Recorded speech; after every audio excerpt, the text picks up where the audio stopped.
You see what is happening in the north? Hoisting the Russian flag. Is that what we want? Mind you, whatever happens in the north can get to you. I preached against violence and ignorant Nigerians said, oh, it's because I'm privileged, it's because I'm opportune. Yes, the fact remains that I am privileged and opportuned. But that doesn't stop me from understanding that my nannies needs to be paid extra. Or stop me from understanding that my gate man or my cooks needs to be well catered for because of insecurity and extra bills to be paid in Nigeria. The point remains that Nigeria cannot be changed in a day, and not by one man.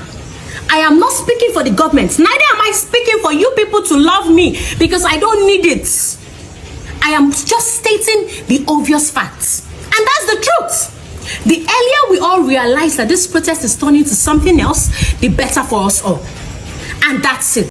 My country people, I don't understand wetin dey happen again. This protest is turning to something else.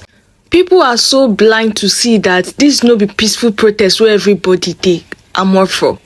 Like, and Regina Daniels is even coming out to say something. But because of jealousy and envy wey dey una heart, because say this girl married somebody wey dey take care of her, una no wan hear the truth from her.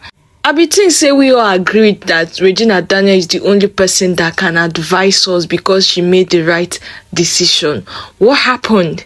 Like, this girl is stating the fact this protest is becoming something else. Can't we all see? We need to read the lines, so this thing no be joke again. Make everybody dey observant. Something is about to hit all of us in this Naija if care is not taken. Make all of us remove the hate from our mind and listen to this girl. Regina Daniels is making sense.